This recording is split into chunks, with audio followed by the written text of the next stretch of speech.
What's that sound? Do you hear it? Ah, it's silence, you say. Oh, yes, I hear it too. I have missed it.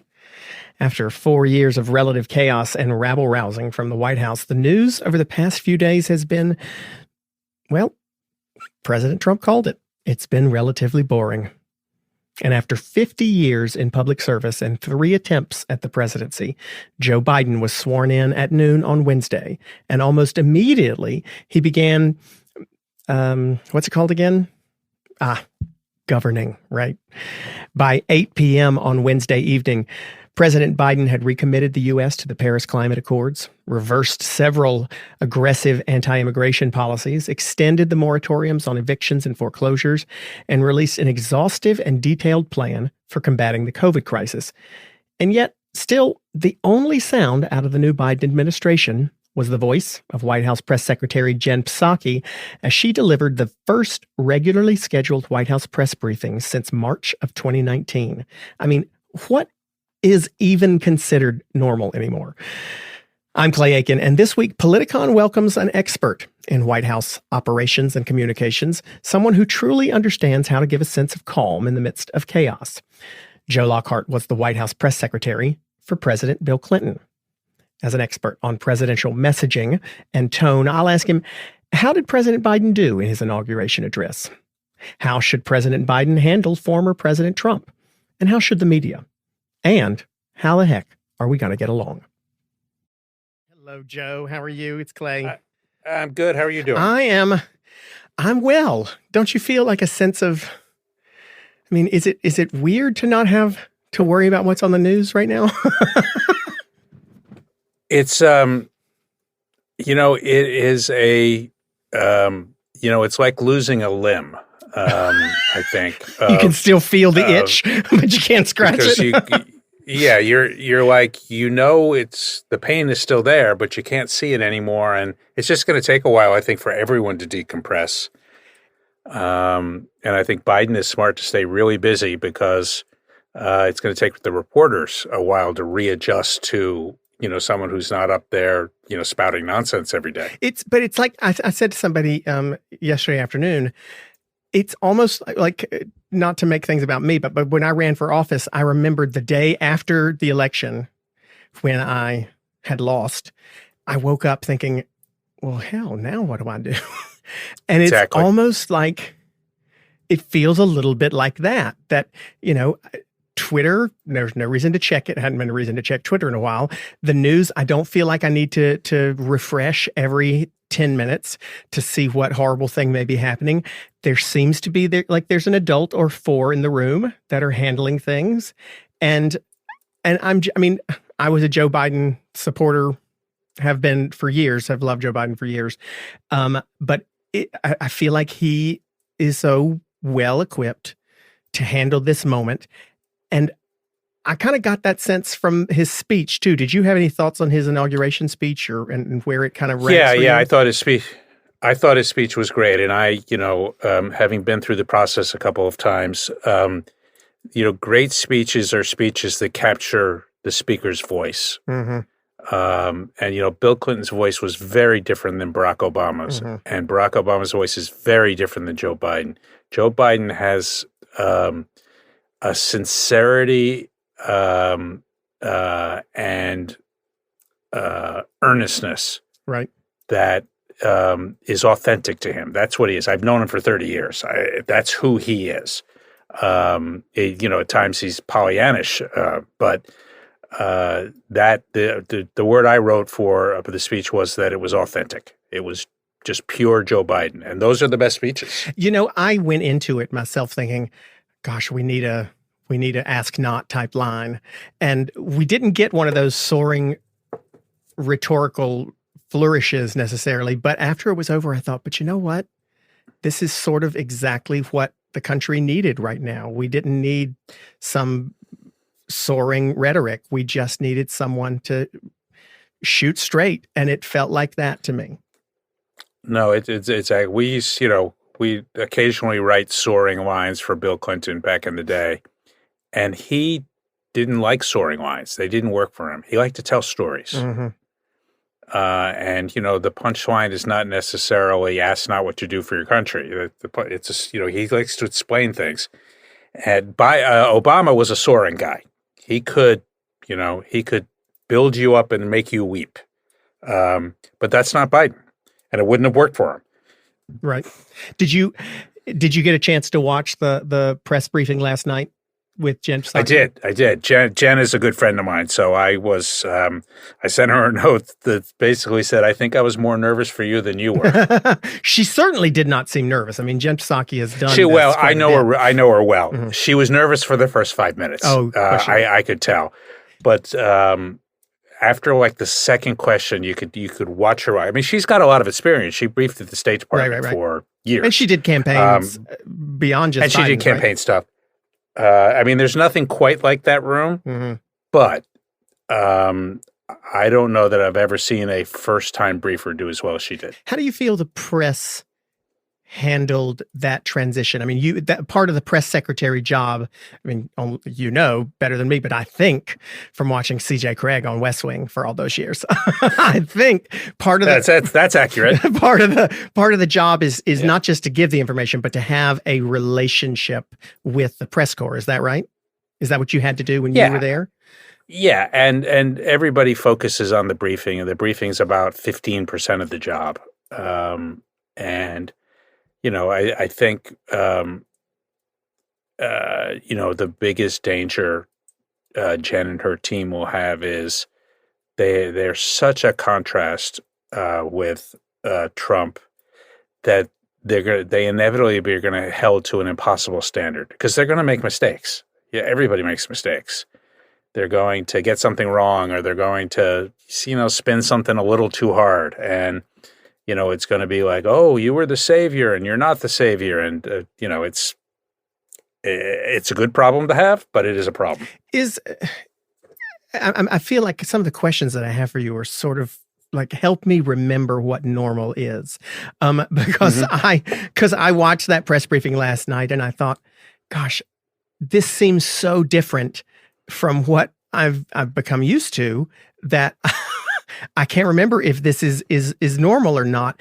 Is the role of the press in that room or within the White House press corps, is it to be antagonistic? Do you feel like there's always a push from reporters to try to get more than they should have or to get a scoop? I mean, I kind of expected everyone in that White House press room to be so happy that she was giving a press briefing for the first time in how many months since they had a regular one, that they would be a little bit less aggressive towards her, but they didn't hold back. I mean, what is that relationship like between the press secretary and the press? I mean, and the reporters who are in that room daily?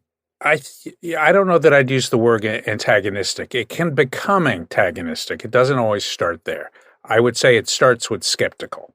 And there's a little,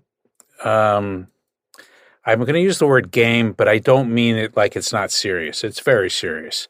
But there's a contest that goes on in every briefing where the briefer is trying to get the reporters focused on the president's agenda. And the media is trying to get the briefer focused on what they think the agenda should be. And that battle, contest rages. And some days the press wins, some days the briefer wins. But if you do it often enough, at the end of the day, the public wins all the time because they get to know things that, maybe the White House doesn't want to tell them, but they also get to hear things that the White House definitely wants them to hear.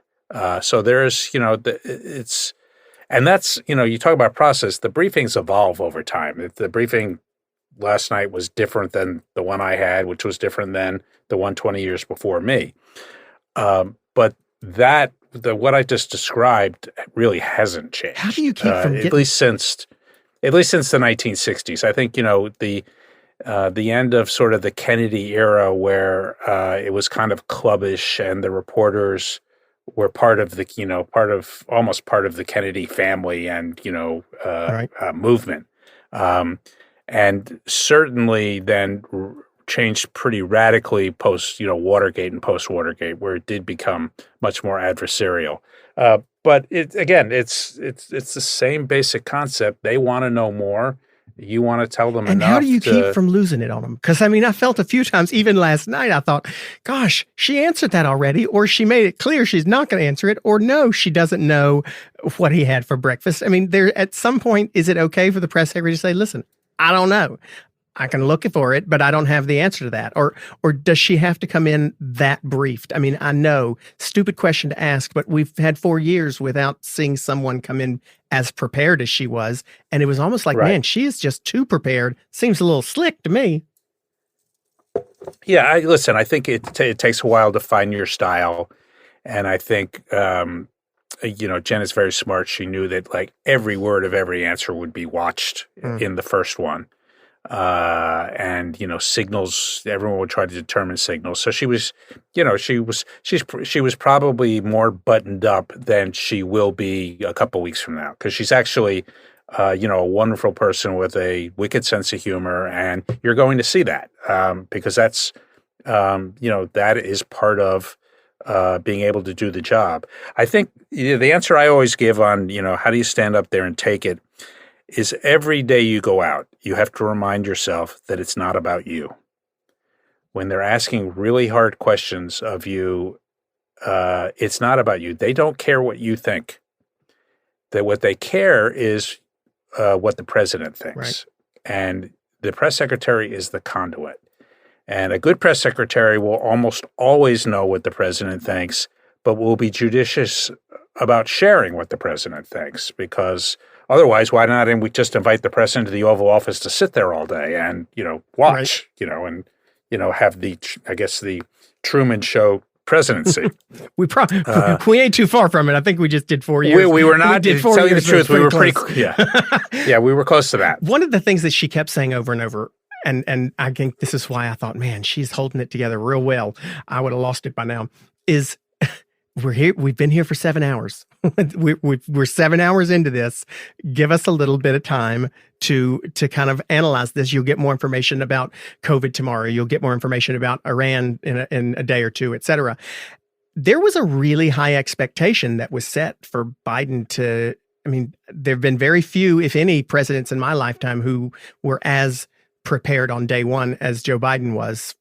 Resume speaking, there was a big expectation for them to get a lot done in that first 7 hours and already have plans. How do you feel they did? They did in that first afternoon of the administration, in the amount they had accomplished or worked towards, versus what normally a president does on their first day?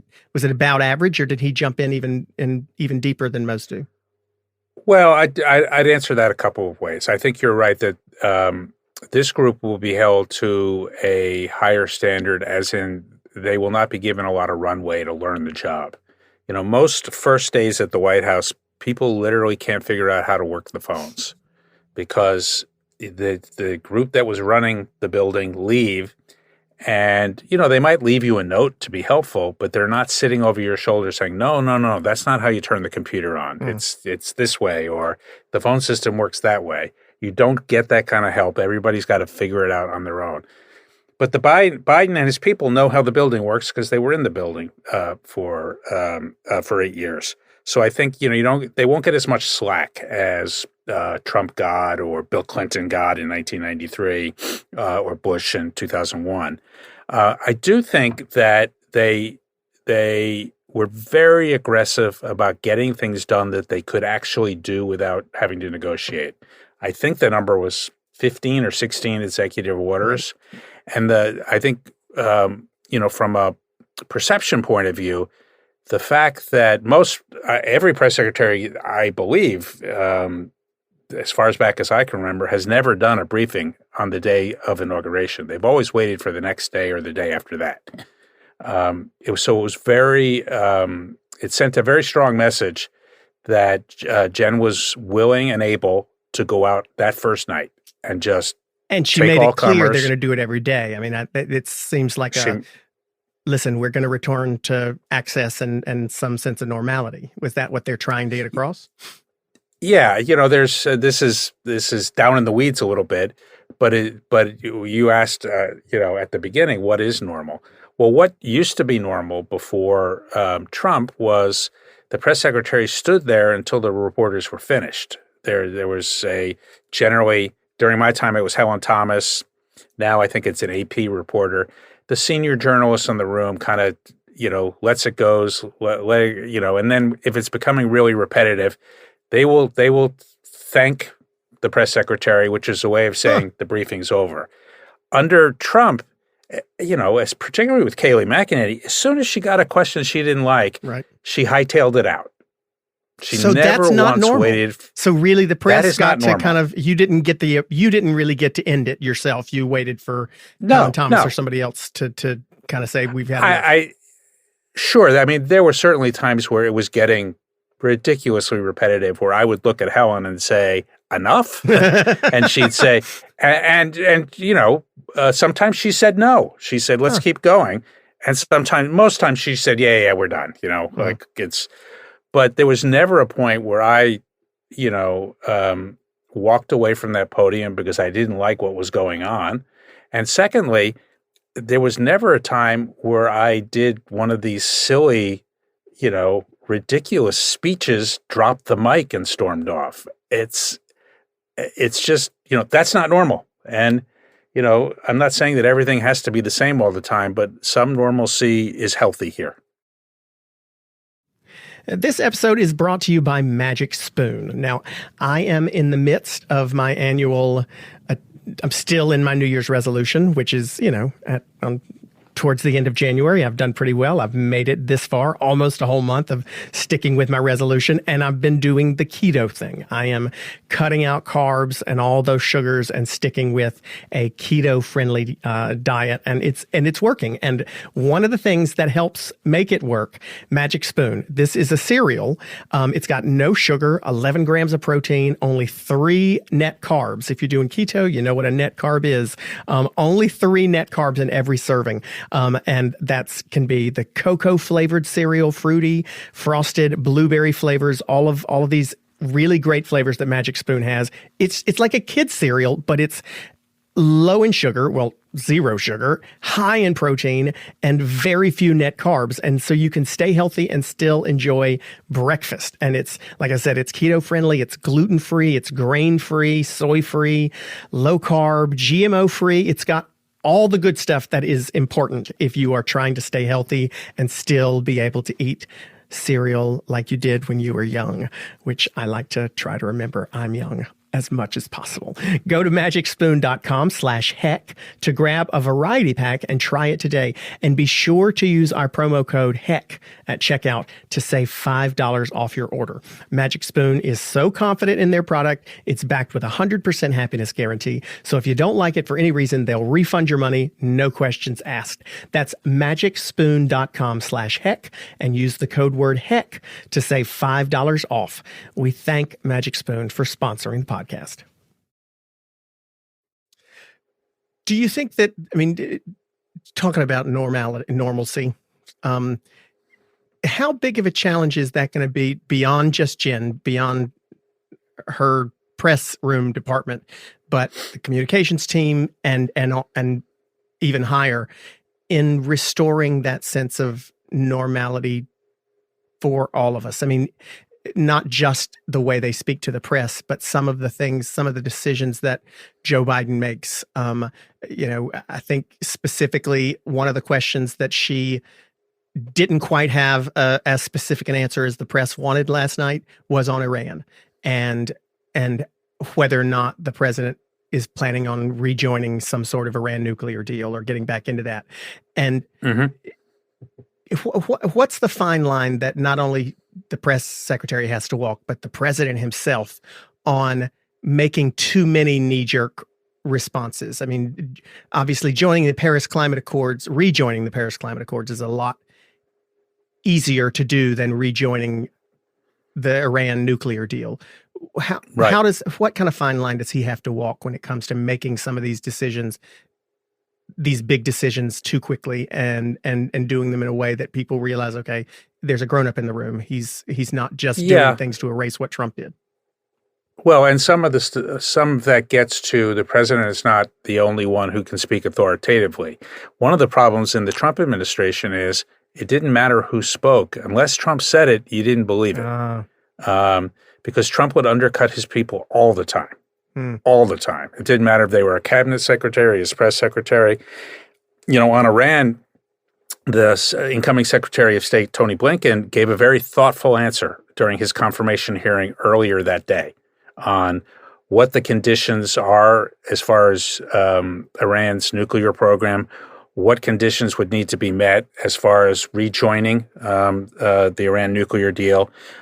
So, I don't think that the press secretary there needed to go much further than that. I think what makes it a little tricky from time to time is there are times where things are negotiations or a policy is not quite ready to be revealed.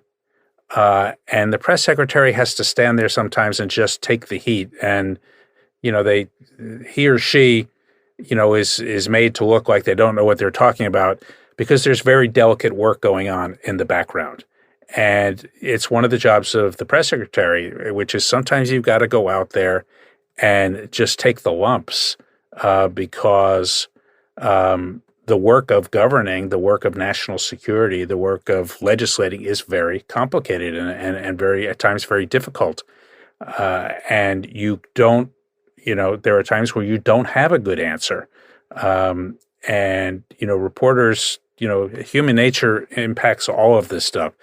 So reporters will really pile on when they think you don't know the answer or that you're not giving them the answer.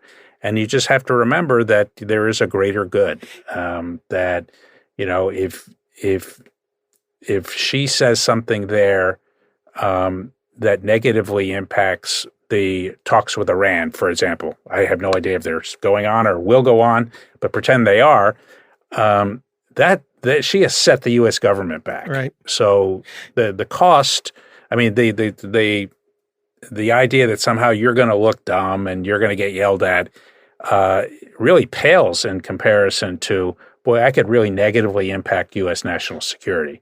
So that, again, that's just part of the job. Right. And speaking from experience, sometimes you are just dumb. Sometimes you just say dumb things. Well, but there's a difference. It happens. There's a difference, though, between that specifically, because everything you just hope that people who were watching her speak and as listening to her would understand. Okay, she can't quite say specifically what the president plans to do when it comes to Iran because they're, like you said, they're moving parts here, and she has to be circumspect with how she expresses that. But there also are times when like the dance, I don't buy it because that one other question she had trouble with, not to say she had trouble with, but to one other question that she didn't quite answer directly last night was about the president's position or feelings when it comes to the Senate impeachment trial and whether it should be how the former President Trump should be held accountable in the Senate, how President Biden feels about the progress, when the trial should start, et cetera. And she sort of gave the answer that, well, he's going to leave that up to the House and the Senate. Joe, ain't nobody in America buying that President Biden doesn't have an opinion on that. Seriously, he's got an opinion. So what was the reason for not giving an answer there? Right. So I don't want to pretend to know the answer. Right, so I'm gonna pretend I know the answer. Okay. And it's what makes the job hard is there's often crosswinds and conflicting agendas. I think, again, in my heart of hearts, I think Joe Biden would say, I don't ever want to hear the name Donald Trump again. Mm-hmm. We don't need to try him. We don't need to, let's just move forward. That's what he wants. On the other hand, the people who got Joe Biden elected want him want Trump, head on a stick. They Right. want him on a spit. Right. And for good reason. So I think, in that answer, I think she accurately reflected, and that's her job, where Joe Biden is, which was, I'm not going to be the cheerleader for this because I'm not sure. I don't want it to get in the way of my agenda. On the other hand, this was really serious stuff, and I'm not going to dismiss, what 81 million people think. I didn't get here by myself. I got here because they put their faith in me. And I think his view is, and again, her job is to reflect his view is, right. I'm just going to stay out of this. Isn't that when it starts? I mean, everything you just said, and I don't know Joe Biden like you do. I just pretend I think I know him, but that's why he got elected too. Because I think so many of us believe that we kind of see his heart like that. And I think what you just said is exactly what I imagined the Joe Biden in my imagination is thinking too. But isn't there a point where you just say that instead of spinning? I mean, is that sort of parsing words, carefully choosing how we present this so that we don't really upset either side? Is that not kind of why people don't like politicians? I mean, isn't that the antithesis of what we need now? Is Joe Biden would answer things a little more directly, right? Well, let's put it this way. Let me answer it this way. President Trump would have answered that question much more directly and likely would have been lying. So, it's like horror. There's politics in Washington. And there are politics at play here. I have no doubt that the most important thing to Joe Biden is getting this, particularly the COVID and the economic relief stuff through. And he needs to do everything he can to get that done. That will include things like probably making some compromises with Republicans, adjusting things here or there, giving some people things that other people think are important.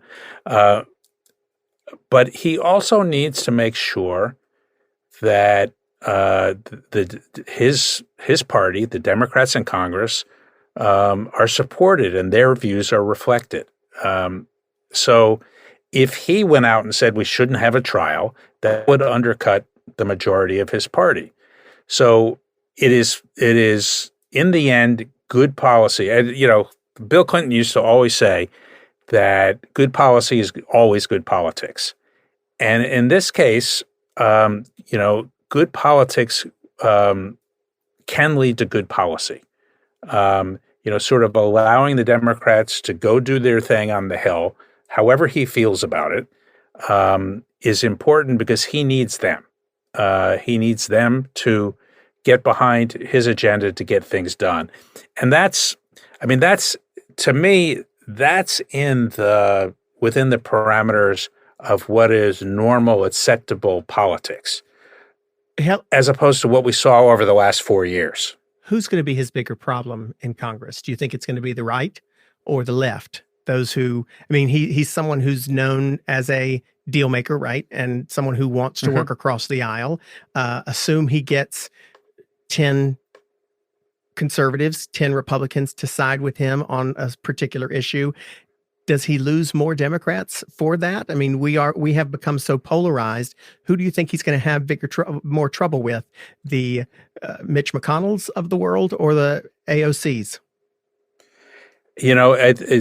This is where I think there is a parallel to the Clinton administration. And the answer is it depends on the issue. It's 1 week it's going to be with progressive Democrats. 1 week it's going to be with, very conservative Republicans. When I say it depends on, take trade. Biden's a free trader. He supported the TPP, the Trans-Pacific Partnership. Most progressives don't support that. Most Republicans do. And, this is where you put the country's interests first and try to manage in a way where you can get a majority because you think it's right. And, say to your party when there are people who are not with you, like, I'm with you most of the time, but I'm not with you here. It's the difference. And, at some point we're going to have to stop comparing everything back to Donald Trump. But the primary difference here is Biden has a set of ideas that he believes are good for the country.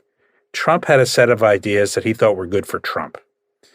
And that's the difference. So the politics Trump was playing was by definition destructive because he didn't care about the public. Right. The politics that I think Biden will play and manage at the end of the day are about what's good for the country. And, politics is politics. That isn't going to change. It's not, you can't take the approach of, I have the best idea. And if you don't think it's the best idea, I'm not moving on this because, I'm the smartest person in the room. Well, and we'll just wait to the midterms. And that's not how it works. It's interesting you say it that way because, one, I won't compare him to Trump anymore. We'll step past that, and now we'll go back a little further because what you were just saying at the end there about not necessarily wanting to negotiate as much, feeling you're the smartest person in the room, etc., sounds a little bit more like the person right before Trump. And I'm sitting here as you're talking and thinking, okay, let's go back to President Obama. He was not necessarily known for his outreach to Congress. He had his reasons. I think he was a wonderful president, but that was not necessarily his strength. George W. Bush, A, didn't reach out to Congress that much, and B, didn't have to because he had his party in control of it for a good portion. I go back all the way to when you were in the White House with President Clinton, and President Clinton was probably the last president we had who really made an effort to negotiate with people who he disagreed with politically, to work together with and reach across the aisle to try to moderate on some issues. And look what they did to him anyway. I mean, they impeached him for something ridiculous. So if Joe Biden's strength is working with Congress, and Congress today, I think we would agree, is even more petty than it was in the 90s. Is Joe Biden really right for this moment? Is he going to be able, with his incredible strengths at negotiating and working with people he disagrees with, very similar to President Clinton, is he going to really be able to help sort of heal the divide in this country? Do you think Mitch McConnell's going to work with him? Yeah, I mean, let me answer it this way. He's the best option we have. Yeah. If you look at the 25 or so Democrats that were in the primary, because I was doing analysis for CNN, I stayed out of working for anyone or helping anyone or even publicly saying who I was for. But my thought from the beginning was Joe Biden offered Democrats the best chance to beat Trump because I thought there was a high enough kind of revulsion rate to the drama of Trump that people wanted a steady hand and a proven hand. And Biden was the one who, met all of that criteria. There was a lot of political talent in there, but there were a lot of question marks too. And, Biden had the least number of question marks. So I don't know if he can do it. I do think the party nominated the right person and the country elected the right person. And, I take your point on Obama. I look at it this way, which is he came in and believed that he was dealing in good faith with Republicans and found out the hard way that they were not dealing in good faith with him. And he I think in some ways threw up his hands and said, okay, we're going to do it our way. Listen, I'm not down on President Obama. I think he did a wonderful job. No. But arguably that wasn't he wasn't LBJ when it came to going out and negotiating and dealing with members of Congress. Yeah. But Joe Biden has that talent, right? Yeah. If we're both right that Bill Clinton had that ability, for me, Bill Clinton's one of his great strengths, was he understood politics better than anyone. So he understood his own politics, but he was great at it because he understood his opponent's politics too. And at the end of the day, he was always able to say, if you do this deal, this is what's in it for you. And some of the times, the person he was negotiating with hadn't seen that. And that's how he would get over the hump. I think Obama, that was not his strength among many, many strengths. I think Biden has relationships, and he is counting on those relationships. These are people that he grew up with that are still there. And the operative question is it still possible? The Republican Party started to change in the 90s with Newt Gingrich's revolution. The Tea Party moved it even further right. And I think, in my personal view, is Trump took them, walked them off the plank. So, there is no reasoning with them. I mean, it's funny because I was talking to someone else today, and the Republicans in Washington now, their view is, if Joe Biden wants unity, he has to give in to us. Democrats won the election, and it was Republicans that precipitated, the domestic terrorism, and they're basically arguing you should just negotiate with us terrorists, and that will make everybody feel better. That's not going to happen. That's not how it works. I think Biden will find ways to use relationships, to ways to knowing for 40 plus years how to get things done, and we'll know the answer after a couple of years because Biden is so skilled at this. If he can do it, we should feel good about the system. If he fails, we should worry very much about the system. I mean, as we're sitting here and you're talking about President Clinton's ability to understand politics and understand how, I don't want to call it a game because it's more serious than a game, but you know what I'm saying. Understand how politics plays a role in people's decision-making processes, even in Congress. I couldn't help but think, back when President Clinton had to negotiate with, whether it be Newt Gingrich or whoever in the Senate he was dealing with at the time, the gravity, the physics, the natural law of politics back in the 90s was a little bit different. You could probably understand that if you do this, if you vote this way, then the public sentiment will help you in your next reelection or whatever it is. Isn't there something to be said or to be feared in the fact that back in the 90s, President Clinton didn't quite have the juggernaut of the right-wing type media of Fox News? I think it was just coming about towards the end of his term, whereas now the laws of physics really don't apply in politics the way they used to, because certain media outlets are going to spin or feed completely bullshit stuff to their bases. No, I mean, is that something to concern ourselves, to be worried about because Joe Biden doesn't know the game today? Absolutely. Listen, I think Joe Biden knows the game, and where he needs help, he's got very experienced advisors around him who know the game. But you've put your finger on the question, which is, can Republicans come to the table in good faith under the threat of being destroyed by Fox and the right-wing machine? Fox, OANs and the Newsmax. And Fox, Fox was in an untenable position. They could have moved to the middle or further right. They've moved further to the right to outflank OAN and Newsmax. Mm-hmm. So it is an open question. And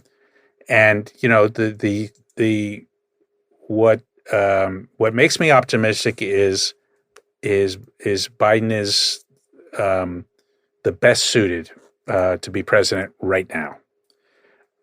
What makes me pessimistic is he may not be able to do it. Joe, you ain't making me feel better.